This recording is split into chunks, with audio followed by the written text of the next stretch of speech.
오늘 우리에게 주신 하나님의 말씀은 고린도전서 1장 18절에서 25절입니다. 함께 읽도록 하겠습니다. 십자가의 도가 멸망하는 자들에게는 미련한 것이요 구원을 받는 우리에게는 하나님의 능력이라. 기록된 바 내가 지혜 있는 자들의 지혜를 멸하고 총명한 자들의 총명을 폐하리라 하였으니 지혜 있는 자가 어디 있느냐, 선비가 어디 있느냐, 이 세대의 변론가가 어디 있느냐.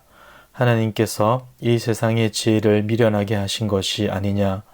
하나님의 지혜에 있어서는 이 세상이 자기 지혜로 하나님을 알지 못하므로 하나님께서 전도에 미련한 것으로 믿는 자들을 구원하시기를 기뻐하셨도다.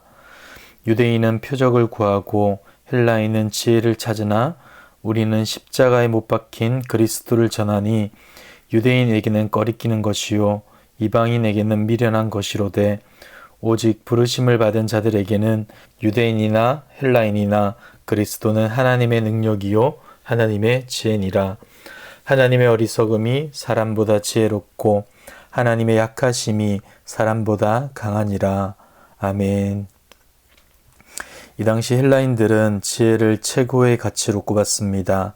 하지만 바울은 오늘 본문을 통해 세상적인 지혜와 오직 하나님께서 주시는 참된 지혜가 각각 무엇인지 또 어떻게 다른지 대조적으로 설명해 줍니다. 먼저 18절을 보겠습니다. 십자가의 도가 멸망하는 자들에게는 미련한 것이요 구원을 받는 우리에게는 하나님의 능력이라. 바울은 자신을 따르는 제자를 만들기 위해 고린도로 가지 않았습니다. 어디까지나 복음을 전하기 위해 그곳으로 갔던 것이죠. 그는 세상적인 지혜나 욕망을 따라 복음을 전하지 않았는데 오로지 십자가의 도만이 메시지의 전부였습니다. 그런데 이러한 십자가의 메시지는 두 가지 부류의 사람을 낳게 됩니다. 멸망받는 자와 구원받는 자가 그것입니다. 먼저 복음의 메시지가 멸망하는 자들에게는 미련한 것으로 들린다 말해줍니다. 세상적인 지혜를 기대하는 사람들에게는 십자가의 메시지는 어리석은 말로 들린다는 것이죠. 그들은 십자가에 못 박힌 왕을 누가 원하겠는가 하며 빈정될 것이 분명합니다. 그러나 구원을 얻은 사람들에게는 십자가는 하나님의 능력이 됩니다. 바울은 일찍이 로마의 교인들에게 이렇게 말했습니다. 내가 복음을 부끄러워하지 아니하노니 이 복음은 모든 믿는 자에게 구원을 주시는 하나님의 능력이 됨이라. 먼저는 유대인에게요 그리고 헬라인에게로다. 복음에 하나님의 능력이 있다는 것입니다. 그런 능력이 있기 때문에 복음의 메시지가 죄인들을 구원할 수 있으며 나아가 그들을 하나님의 백성으로 변화시킬 수 있다는 것이죠. 그리고 저와 여러분이 그 증거라 할 수 있습니다. 이어지는 본문을 통해 바울은 이사야 선지자의 말씀을 인용하여 하나님이 이미 구약에서부터 인간의 지혜와 총명이 무의미하고 없어질 것이라고 지적합니다. 죄인인 인간들이 그들의 지혜와 총명을 사용하면 할수록 어떻게 되었습니까? 하나님과 더 멀어지고 구원과 더 멀어지지 않았습니까? 오래전부터 어리석은 인간들은 지혜와 총명을 자랑해 왔지만 올바른 길도 찾지 못하고 다른 사람도 제대로 인도하지 못한 채 더욱더 미궁으로 빠져들었던 것입니다. 그래서 20절에서 이렇게 질문을 하게 되죠. 지혜 있는 자가 어디 있느냐? 선비가 어디 있느냐? 이 세대의 변론가가 어디 있느냐? 하나님께서 이 세상의 지혜를 미련하게 하신 것이 아니냐? 하나님은 이 세상에 속한 죄인들을 구원하시는데 사람들의 지혜가 무가치함을 아셨습니다. 그래서 그들의 지혜 대신에 전도에 미련한 것을 사용하십니다. 21절입니다. 하나님의 지혜에 있어서는 이 세상이 자기 지혜로 하나님을 알지 못하므로 하나님께서 전도에 미련한 것으로 믿는 자들을 구원하시기를 기뻐하셨도다. 사랑하는 성도 여러분, 우리가 구원받을 수 있는 길은 이 미련해 보이는 십자가, 처참한 십자가를 믿고 의지하는 길밖에 없습니다. 이것이 바로 하나님께서 우리에게 주신 유일한 구원의 길입니다.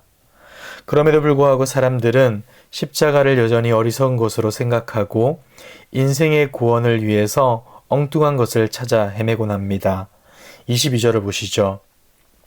유대인은 표적을 구하고 헬라인은 지혜를 찾으나.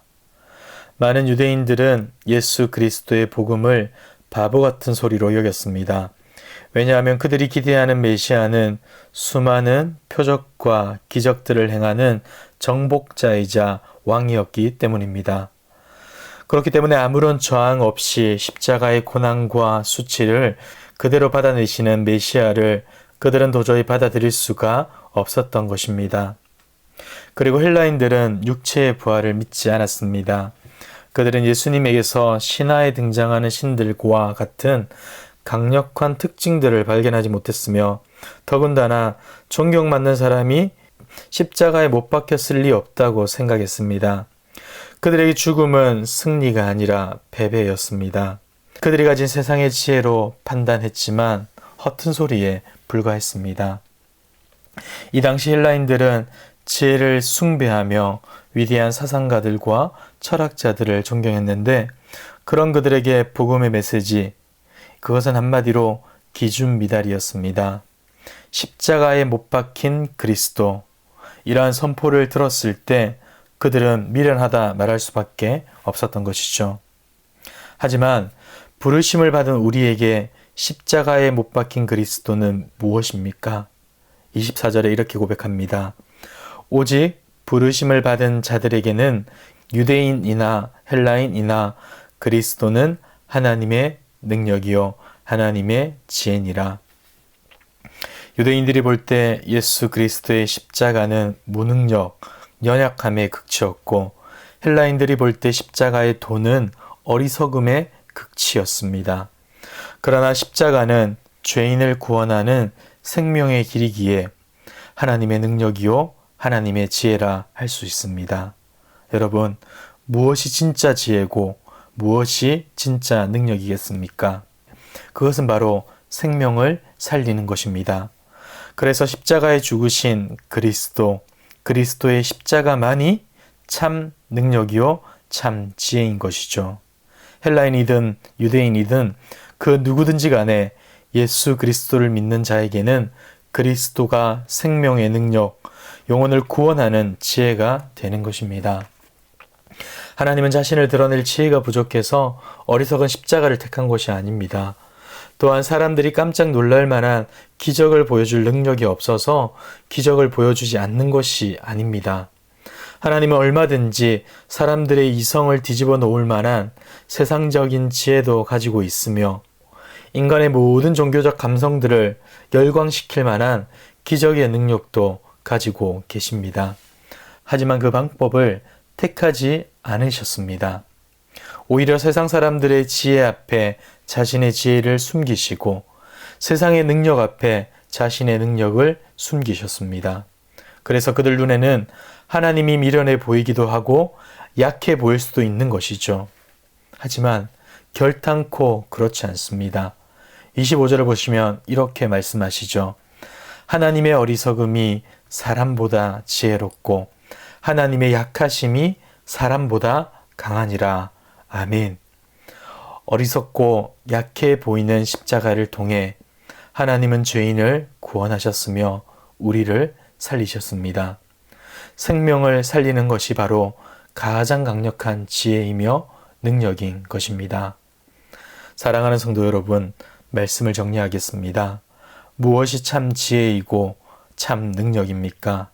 세상은 자신을 과시하고 자랑하는 도구로 지혜와 능력을 말합니다.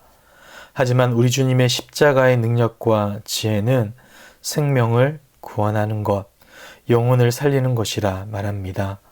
사랑하는 성도 여러분, 주님을 닮은 우리에게 참된 십자가의 능력과 지혜가 있기를 바랍니다.